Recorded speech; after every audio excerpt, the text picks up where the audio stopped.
আজি ভিডিঅ'ত দেখুৱাই থকা LED টিভিটো হ'ল ডেড কণ্ডিশ্যনত আছে। এয়া টিভিটো মই খুলি লৈছোঁ। এতিয়া মই টিভিটোৰ পাৱাৰ সাপ্লাই ওকে আছে না নাই মিটাৰৰ সহায়ত দেখুৱাম, যিহেতু টিভিটো ডেড কণ্ডিশ্যনত কাষ্টমাৰজনে দিছে। এয়া মই মিটাৰ লৈ ৰেডি হৈছোঁ। এয়া টিভিটোৰ পাৱাৰ সাপ্লাইৰ আউটপুট ভোল্টেজ চেক কৰিম। ইয়াত 12 ভোল্ট থাকিব লাগে। দেখিছে কোনো ভোল্ট নাই, 000 আহি আছে মিটাৰত। মই নতুনকৈ আৰু একবাৰ লগাম। তাৰ ফিটাটো খুলি লৈছোঁ। এতিয়া খুলি লৈ চেক কৰি আছোঁ, কোনো ভোল্টে নাই, টোটেলি 0। গতিকে আমি ইয়াৰ পাৱাৰ সাপ্লাই চেক কৰিম। তাৰ কাৰণে পোনপ্ৰথমে মই পাৱাৰ সাপ্লাইৰ লাইনটো অফ কৰি লওঁ। এয়া মই লাইনটো অফ কৰি ল'লোঁ। এতিয়া পাৱাৰ সাপ্লাইখন খুলিম।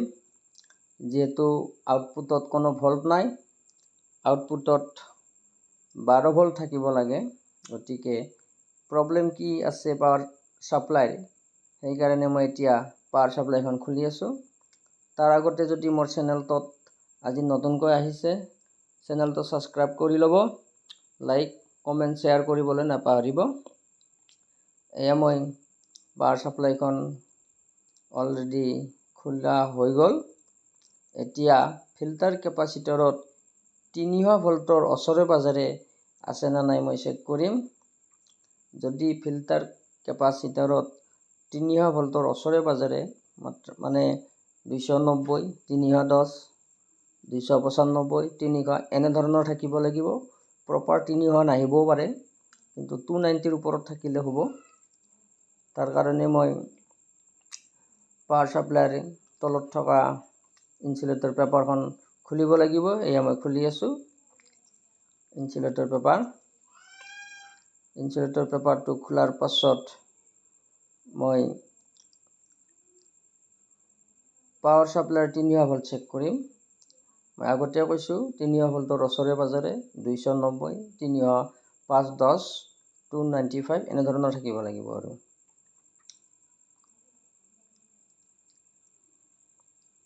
এয়া পেপাৰটো খোলা হৈ গ'ল। এয়া মই কেবল লগাইছোঁ।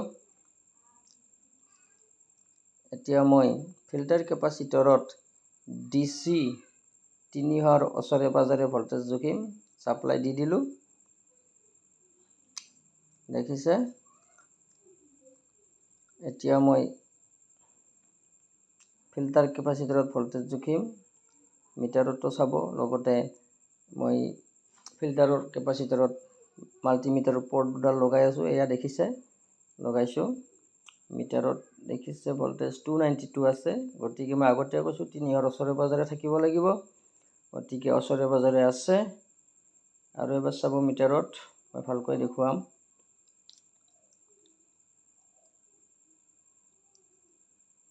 এয়া 290, 291, গতিকে 290ৰ ওপৰত আছে। গতিকে এইটো ভোল্টেজ অ'কে আছে। গতিকে প্ৰাইমাৰী ভোল্টেজ অ'কে। গতিকে এতিয়া ছেকেণ্ডাৰী ভোল্টেজ চাই আছোঁ। দেখিছে ইয়াত 12 ভোল্ট থাকিব লাগে, কিন্তু ইয়াত আছে, চাব মিটাৰত ভালকৈ, 1.075, মাত্ৰ 1 ভোল্ট আছে। দেখিছে 1 ভোল্ট, অনলি 1 ভোল্ট। 12 ভোল্টৰ ঠাইত 1 ভোল্ট আছে।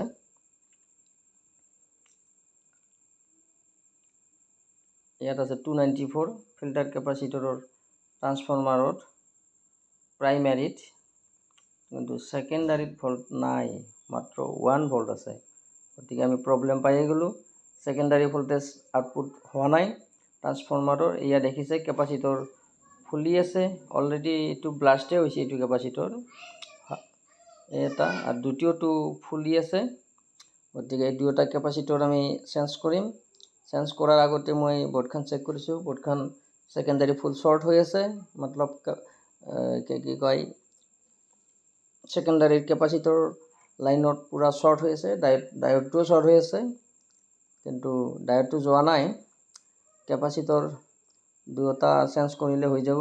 দেখিছে ডায়োডৰ তলত ক'লা ক'লা ৰং আহি গৈছে মাদাৰবোৰ্ডত। গতিকে বহুত হিট আছিল, পাৱাৰ ছাপ্লাইৰ এই বৰ্ডটো বহুত হিট হৈছিল। সেইকাৰণে কলা কলা দাগ আহি গৈছে। কেপাচিটৰ দুটা মই খুলিলোঁ, দেখিছে। ইয়াত মই এতিয়া নতুন দুটা কেপাচিটৰ লগোৱাম।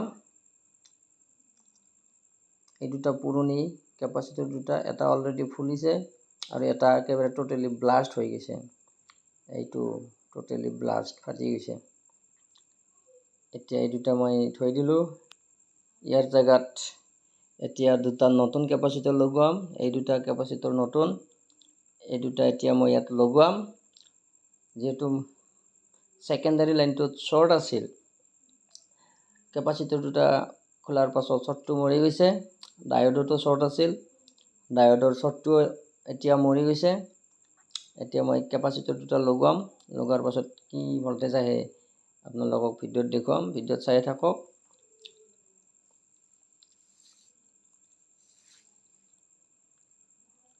কেতিয়াবা হাই ভল্টেজ হ'লে এনেধৰণৰ প্ৰব্লেম হয়। এছএমপিবিলাক সেকেন্ডাৰী পুৰা ব্লাষ্ট হৈ যায়। ডায়োড থাকিলে ডায়োড যায়, লগতে কেপাচিটৰো ব্লাষ্ট হৈ যায়। কিন্তু এইখন মাদাৰবোৰ্ডত ডায়োডটো যোৱা নাই, ডায়োডটো ঠিকেই আছে। গতিকে ডায়োড আগৰ ডায়োডটোৱে চলিব।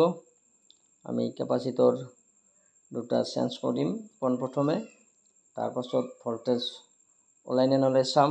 যদি ওলাই ভাল কথা, নলালে কিয় নলাই আকৌ চাম।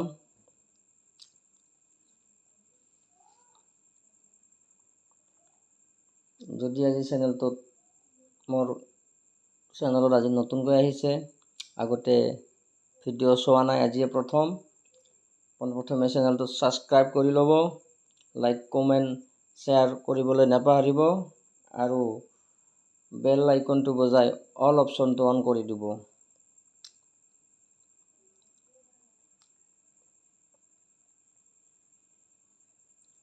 এয়া কেপাচিটৰ লগোৱা প্ৰায় হ'লে। এতিয়া মই বৰ্ডটো অলপ ক্লিন কৰি আছোঁ।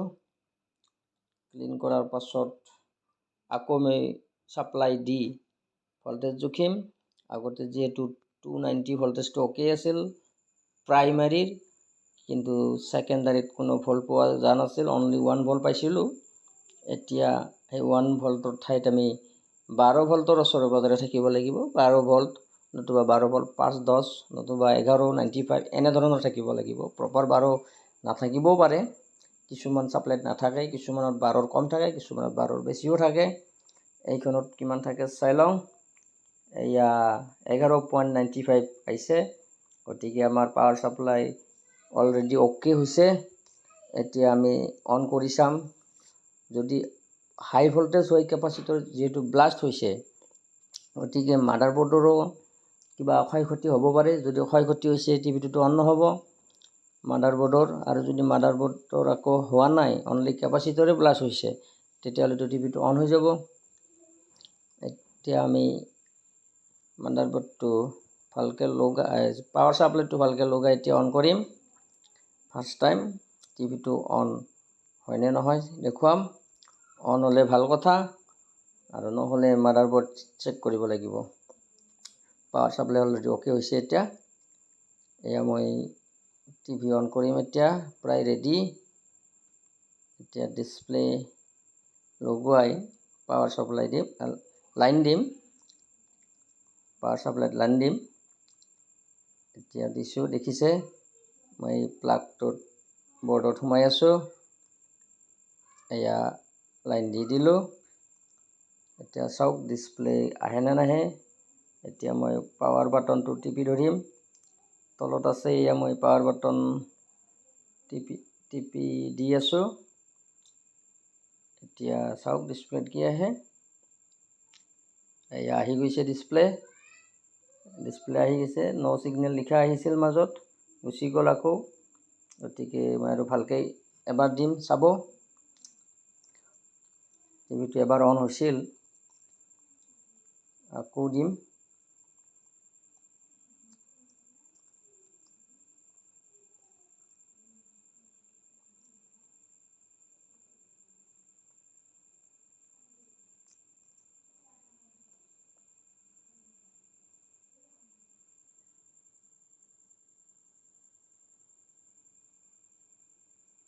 এয়া অন হৈছে, নো সিগনেল লিখা আহিছে দেখিছে। এয়া মই পিকচাৰ লগোৱাই দিছোঁ, পিকচাৰ আহি গৈছে দেখিছে। গতিকে টিভিটো অ'কে হ'ল। আজিলৈ ভিডিঅ'টো ইমানে। নেক্সট ভিডিঅ'ত আকৌ লগ পাম। ধন্যবাদ।